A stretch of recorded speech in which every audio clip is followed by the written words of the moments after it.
Oke, halo, selamat malam. Assalamualaikum warahmatullahi wabarakatuh. Salam sejahtera untuk kita semua. Selamat malam, Mas Widi. Sugeng Dalu. Oke, Selamat kita malam. ucapkan dulu selamat malam buat Gunung Kidul ya. Kulon nuwun Gunung Kidul gitu bisa nggak? Oke. Barang ini berarti Mbak. Oke, ayo kita ucapkan bareng ya. Kulon Kulon nuwun nuwun Gunung Gunung Kidul Kidul. ya. Oke, jadi kita di rubrik ya malam ini. Biasanya kalau kita ngobrol tuh pokoknya yang asik aja. Malam ini kita mau ngobrolin sesuatu tapi sesuatu yang mungkin nggak dipikirkan kaum muda. Jadi kenalkan ini ada Mas Sabta Widi Wusana, bener nggak? Ya, betul. Sesuai KTP. Oh gitu ya. Kalau dipanggilnya nama bekennya siapa ini? Widom. Oh ya, Lebih terkenal dan gitu ya. lebih naik dengar kata teman. Jadi kalau pemirsa kita mungkin nggak percaya kalau Mas Widong ini perhatian banget sama lansia gitu ya. Nah, cerita tentang lansia nih Mas. Eh Kalau saya sih umurnya ya hampir lah ya setengah abad. Sian ya. Kalau saya membayangkan lansia itu memang sosok yang pasti akan kita jalani, banyak kita temui, dan kemudian ketika di masa tua mereka mengalami kesepian, ditinggalkan, kemudian lemah fisik dan lain-lain seperti itu. Memang seperti itu sih. Nah, eh kenapa sih kayak Mas Widong gini yang gondrong gitu ya, yang ini cuma kok perhatian sama lansia itu kenapa gitu loh ya? Kalau mengkaitkan dengan gondrongnya agak susah saya. Gitu ya. Tapi kalau tadi kenapa perhatian dengan lansia? Ya, itu pertanyaan yang menarik. Ya. Namun ada beberapa yang pengen saya luruskan dulu. Hmm. Jadi pertama, saya bukan orang yang sangat perhatian. Oh gitu ya. Ini sedang belajar untuk bisa memperhatikan lebih Gitu ya. orang lansia. Okay. Karena bagi saya dan beberapa rekan-rekan yang lain, ketika kita mempelajari, memperhatikan lansia, itu sebenarnya kita menyiapkan sesuatu untuk diri kita sendiri. Karena dalam setiap doa, dalam setiap harapan itu pasti umur panjang, mencapai usia lanjut. Gitu. Kan? Jadi ya. ketika kita membayangkan bagaimana ketika kita mencapai usia tua atau lanjut usia, maka mau nggak mau kita harus melihat kondisi lansia sekarang saat ini bagaimana. Yeah. Kita nggak bisa berkhayal kemudian berharap besok saya menjalani masa tua dengan bahagia nikmat, tapi nggak pernah peduli dengan lansia yang ada sekarang. Menurut Mas Widong sekarang lansia itu bagaimana? Tadi kita sekarang bagaimana gitu ya? Bagaimana sih menurut pandangan kacamata sampean gitu? Ada sangat banyak lansia yang super powerful dan juga super berpengaruh. Ya, kita punya wakil presiden, beliau sudah sangat lanjut usia. Ya.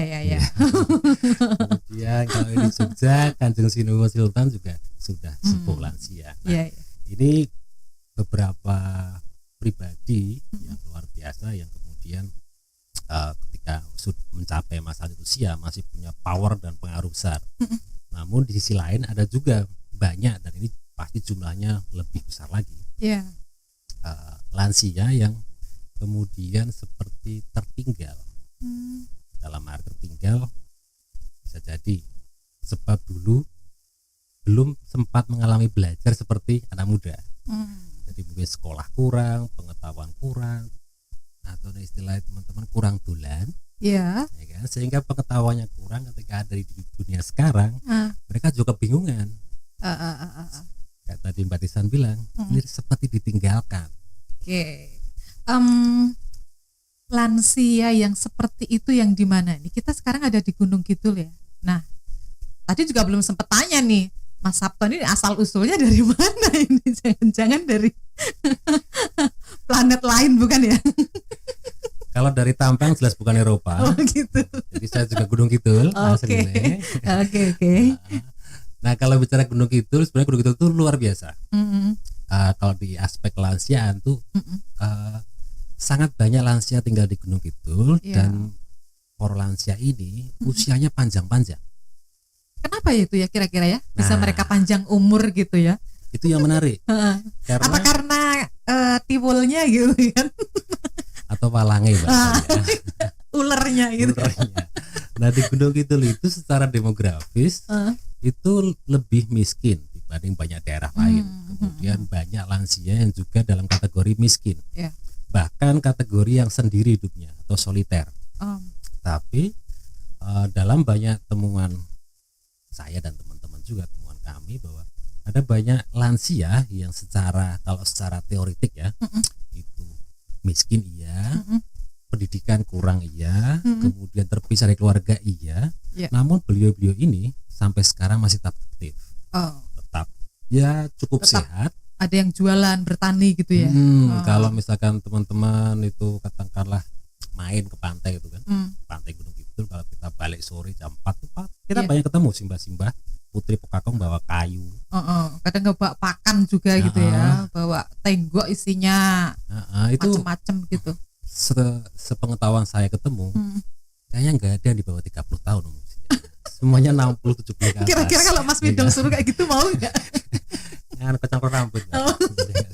Karena rambutnya gondrong nggak pantas ya. Jadi ada suatu yang menarik di Gunung Kidul. Pertama, secara demografis ini lansia di Gunung Kidul itu harusnya dalam kondisi yang bisa dibilang mengenaskan, terpinggirkan. Namun ada sesuatu yang membuat mereka para lansia ini tetap bisa bertahan dan bergerak. Nah ini suatu hal yang satu sisi kita perlu support para lansia, karena mereka adalah orang yang punya spirit luar biasa, ya semangat untuk tetap berbuat. Nah nih yang menarik, tadi kan belajar memperhatikan lansia, sampai dengan memperhatikan dari pantai kayak apa, kemudian mereka memang agak tertinggal gitu ya, maksudnya beliau-beliau ini, simbah-simbah ini seperti itu, memperhatikannya lewat wadah apa sih ya itu ya. Kalau memperhatikan pakai kacamata kayak saya gini aja kan beda ya, pasti ada rumahnya ya, ada tempat gitu ya. Untuk kalau bisa. Wadah mungkin nggak cuma satu ya, gitu ya. Tapi kalau saya dan teman-teman kebetulan juga bergerak di Erat Indonesia, ini sebuah lembaga atau istilahnya perkumpulan, sebagian besar masih belum lansia, mungkin sedikit di atas kategori anak muda, tapi memang yang berupaya kita memberikan support dan juga sebisa mungkin bantuan kepada para lansia. Dan di dalam Erat ini juga kita mengajak para lansia. Jadi kalau istilahnya tadi wadah, ini ada satu wadah dari kita, walaupun juga tidak hanya satu wadah yang bisa, pasti ada banyak. Erat ya? Ya betul. Erat itu erat yang gimana? Erat jabatan erat atau apa itu? Sesuatu hal yang kita bisa tetap dekat, tetap hangat, walaupun tidak harus berdekatan secara fisik. Tetap erat. Kayak ya puitis banget ya. Ada ini akronim dari satu kalimat, satu kata atau apa ini, erat? Atau memang artinya itu? Erat sebenarnya dalam bahasa Inggris ya, Mbak, ya, itu Elderly Right Advocacy dan Treatment. Jadi semacam lembaga yang fokus ke pendukungan, kemudian juga terkait dengan hak lansia. Komplit ya berarti ya. Itu nama itu istilahnya ya, sebuah harapan kan. Jadi ke depan kita berharap bisa komplit semuanya. Ngomong-ngomong kita boleh minum dulu loh ini. Kita buka dulu kan. Namanya tamu kalau di Gunung Kidul itu namanya wedang. Wedang itu ngawe kadang. Tahu nggak ngawe kadang? Ada semutnya. Nah terus tambah di sini. Ini tos dulu atau tidak? Jangan nanti. Wah iya ini. Gimana wedangnya Gunung Kidul? Mantap. Jadi kalau orang Gunung Kidul itu ini intermezzo sedikit ya. Hobinya itu pada medang, ngangkring gitu juga. Nggak tahu ini kalau apa namanya di komunitas erat itu gimana? Maksudnya? Apakah juga ketika ngumpul-ngumpul itu juga sering medang gitu loh? Ngawe harapannya kadang begitu. Hanya kebetulan Erat ini masih baru. Nah kita lagi asik, kita lagi berupaya bersama para komunitas lansia, kita ketemu semangatnya, ketemu gergete, datanglah COVID. Ya betul. Jadi segala pertemuan dengan banyak lansia itu ya kita upayakan supaya tahan dulu, sebab dalam konteks COVID pasti lansia menjadi kelompok usia yang paling rawan toh. Padahal program-program itu udah disusun ya, udah macam-macam tentunya. Terus kayak gimana itu? Ini lansia juga ikut milenial online. Iya. Jadi mereka kenal kayak Zoom Meet gitu ya, Google Meet gitu ya. Itu kan sebenarnya mungkin kalau untuk teman-teman yang anak SMA atau kuliah biasa tiap hari kuliah. Jangan-jangan ada Google Classroom gitu sih. Nah itu kan biasa. Tapi kalau buat pro lansia apalagi di desa bisa menikmati teknologi itu sebenarnya hal baru juga. Ini suatu hal, katakanlah kita bisa membawa teknologi itu untuk siapapun, termasuk sing simbah yang di desa akhirnya bisa ketemu simbah lain. Nah ketemunya sama simbah siapa aja itu? Apa di Gunung Kidul saja atau gimana gitu ya kalau yang sudah dilakukan? Kebetulan di beberapa pertemuan yang lalu sudah agak lama itu ada kita ada titiknya ya di Gunung Kidul di Wonosari, kemudian ketemu juga dengan yang dari Jogja, kemudian dari beberapa dari kota Jogja komunitas lansia juga. Nah ini kita mencoba sambil mengatasi biar tetap bisa social distancing, sekaligus mengajak para simbah ini bisa menikmati ngobrol santai antar simbah, antar lansia menggunakan teknologi. Walaupun pas itu hujan deras. Kendala juga ya teknologi ya gitu ya, tantangan itu. Jadi ada yang di Gunung Kidul, terus di mana lagi?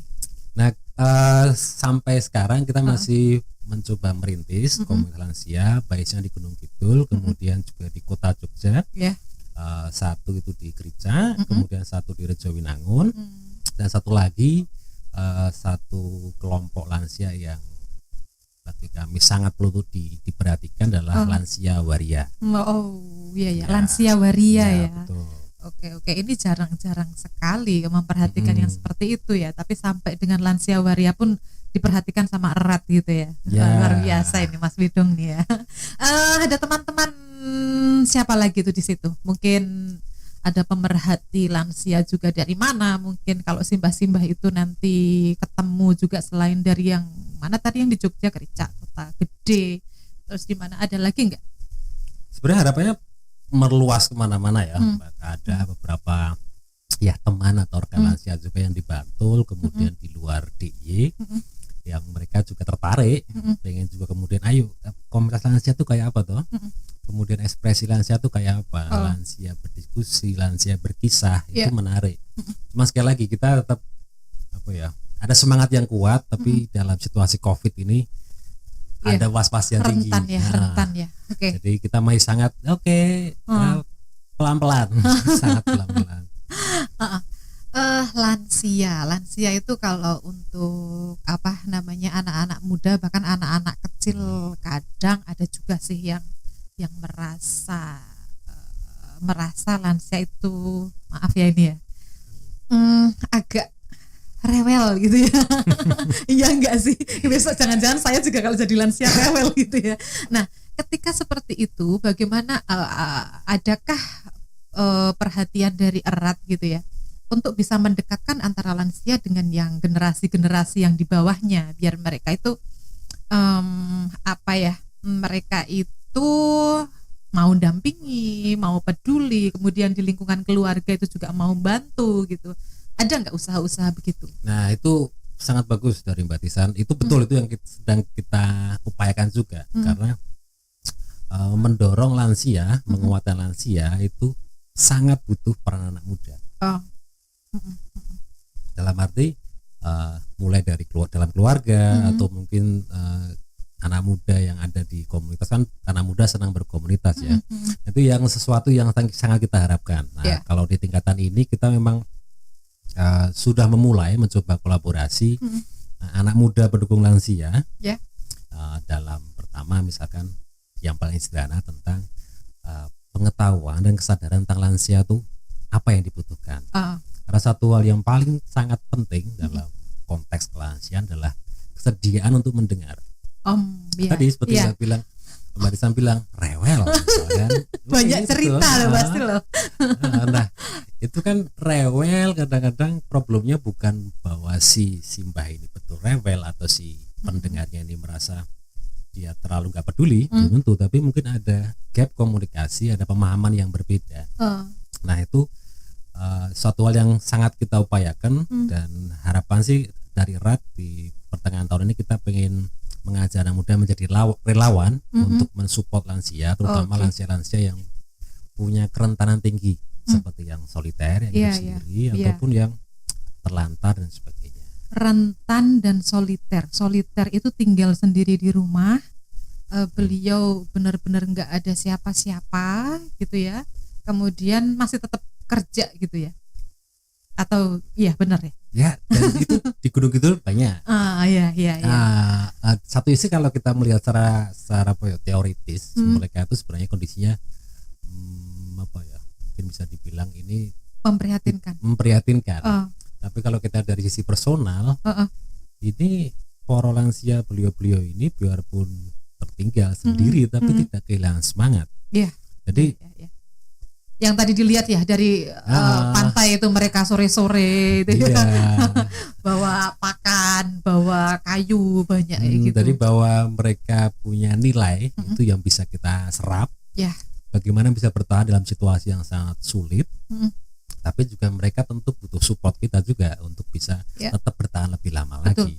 Apalagi kalau beliau-beliau ini itu sehat ya, ketika sore-sore bawa pakan itu. Kalau sakit, nah gimana itu? Kita aja kalau di rumah kadang sakit, ada keluarga yang lain, ada yang sibuk sendiri ya kan saat ini teknologi ya, sibuk sama HP lah, sibuk sama tugas lah, sibuk sama kerja WHO lah dan lain-lain ya, WFH ya salah saya ngomongnya. WHO apa? WWF Mbak. Oke. Nah, kalau ketika lansia itu sakit atau butuh dukungan yang soliter ini, pernah menemukan nggak? Kalau sekarang di sini dan secara umum di Indonesia, ya harus sering-sering berdoa. Sebab berdoa saja cukup. Karena Indonesia belum punya social security system untuk lansia. Jadi kita punya BPJS, ya kan? Kalau kita sakit BPJS, tapi BPJS itu kita harus datang. Lah kalau beliau soliter tidak punya KTP, terus siapa yang menjangkaunya? Betul. Ya kan? Tidak ada suatu sistem yang membuat para lansia ini atau siapapun yang soliter yang terpisah itu bisa mendapatkan fasilitas kesehatan, hak sehat. Iya, betul. Jadi tadi harus sering-sering berdoa. Berdoa mudah-mudahan dikabulkan gitu ya, secepatnya gitu ya. Rat bisa nggak nih kayaknya nih? Mendoakan mungkin tidak. Oh ya, yang berdoa kami saja ya, rakyat ya, warga Gunung Kidul gitu ya. Satu proyeksi yang kita ingin coba raih, tapi ini tidak dalam setahun 2 tahun ya, ini mungkin sebuah apa namanya rencana kerja jangka panjang dari RAT adalah kita pengen mendorong adanya social security system terutama untuk pro lansia. Jadi ketika asumsinya begini, ketika seorang warga negara Indonesia dia pernah hidup dan berhak hidup di Indonesia, maka dia juga berhak mendapatkan akses kesehatan dan juga apapun yang kira-kira bisa membuatnya, mendukungnya tetap bisa menjalani kehidupan dengan layak. Oke, seperti itu. Oke, cuma begini, ketika lansia itu sendiri, kemudian dia udah lemah ya, katakanlah merasa panas atau merasa nggak enak badan, nggak bisa bangun di rumah aja, kemudian nggak ada yang lalu lalang di situ, tetangga mungkin, gimana ini kita bakal tahu kalau Simbah itu di dalam ternyata baru ada masalah gitu. Ya, itu memang itu suatu problem yang banyak ditemui, sehingga dalam beberapa kasus seringnya kita merasa terlambat ketemu Simbah, beliau sudah habis jatuh, sudah mungkin hilang kesadaran di rumah sendiri, sehingga yang ada terlambat. Itu sangat sering. Dan satu yang akan kita upayakan di tahun sekarang 21 ya, 22 itu kita mendorong adanya senior support center. Senior support center. Senior itu lansia. Support center, jadi semacam ruang titik hubung. Seperti call center kalau kita apa-apa, tapi itu kan kalau call center kita tanya, minta bantuan. Nah, ini menjadi titik hubung, menjadi sumber mendukung para lansia. Harapannya ketika nanti lansia ini solidaritas sendiri, memang tidak punya handphone. Iya.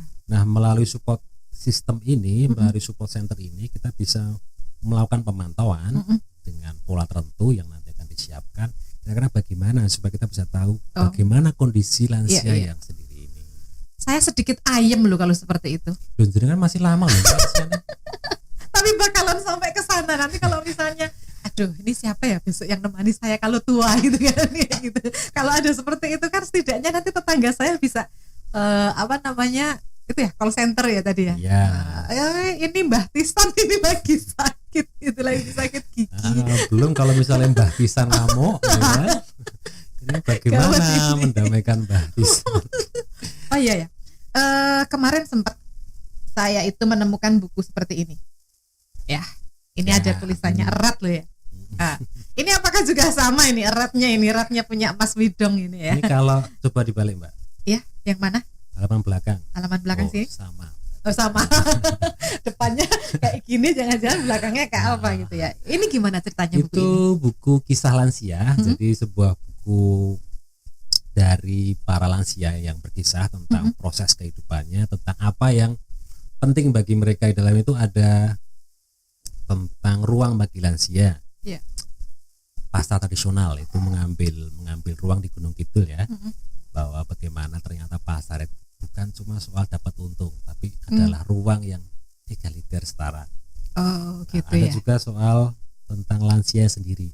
Namun dalam buku ini bukan kemudian istilahnya ada akademisi atau peneliti yang menulis, tapi cerita ini berasal dari para lansia sendiri. Dari beliau-beliau sendiri ya, menceritakan apa yang dialami gitu. Ya betul. Jadi saya dan teman-teman yang muda itu lebih membantu gimana supaya si Mbah ini cerita bisa menjadi sebuah teks. Tapi dari mana kisah itu berasal, itu dari para Simbah sendiri. Bisa memotivasi juga ya yang bakal pralansia nih, yang bakal menuju lansia. Saya harus gimana nih besok kayak gitu ya, persiapan ya. Jadi ini barangkali soal pemikiran atau hal apa yang penting bagi lansia, sekaligus menjadi ruang ekspresi bahwa lansia juga boleh berkisah. Dan itu juga menjadi hal yang sangat layak dan sangat penting untuk dibaca, dikonsumsi bersama. Caranya dapat buku ini gimana nih? Tidak perlu beli. Tidak perlu beli, nggak dijual ya? Belum. Oh belum. Bingung jawabnya. Ya nanti bisa kontak di belakang, ada emailnya lah, gitu. Bisa kontak kalau misalkan nanti ada yang tertarik. Semoga masih ada stoknya. Nanti kita bisa kirimkan. Apa itu? Tapi mungkin tidak banyak, satu saja. Saya baca di sini nih ya, ada banyak yang terlibat di sini. Ada. Ya kita jenengmu nek ngono kuwi, Pak.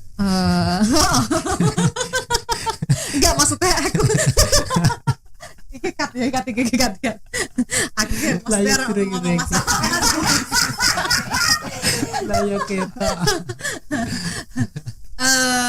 Oke, kalau melihat buku ini kayaknya ada teman yang terlibat tidak dari Indonesia gitu ya.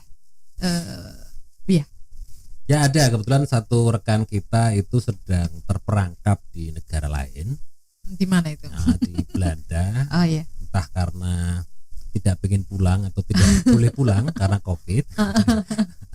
Tapi dia bagian Timrat juga, dan kebetulan mumpung ada yang di luar negara yang berbeda, kita juga minta pendapatnya karena ada ruang observasi yang berbeda kan. Kalau kemudian kita bertanya kondisi lansia yang ideal itu seperti apa, nah, kita perlu melihat tempat lain. Gitu. Ternyata di negara lain seperti Belanda tuh ada support system yang sangat bagus buat lansia, sehingga ketika seorang mencapai usia lanjut itu tidak khawatir lagi aku harus berapa ribu tak minta dari anakku. Siapa yang nanti akan memberi obat itu sudah disiapkan. Sebab dasarnya tadi bahwa setiap orang yang diakui sebagai warga negara berhak untuk mendapatkan support itu. Betul. Kayak kalau undang-undangnya Indonesia ada juga ya itu ya. Dipelihara oleh negara gitu ya. Betul. Oke. Mas Widong, terima kasih nih. Kita udah ngobrol banyak banget tentang lansia. Dan saya sudah nyicil ayam itu tadi. Kalau misalnya itu bisa berjalan sampai dengan nanti, wah Kalau saya sudah nanti jadi lansia aman ini gitu ya. Mudah-mudahan lancar terus, erat gitu ya, maju terus. Salam buat teman-teman yang ada di mana-mana yang terlibat di erat gitu. Ada satu satu kalimat atau satu apa enggak yang pengen Mas Widong sampaikan tentang lansia di Gunung Kidul atau mungkin di Indonesia atau gimana? Ya, barangkali ada, Mbak. Jangan barangkali, barangkali itu batu pasir gitu ya. Ini ya, pasti ya. Mungkin untuk teman-teman muda saja ya, bahwa situasi sekarang bahwa lansia itu seolah-olah bahagia, seolah-olah baik, namun sebenarnya mereka perlu support dari anak muda.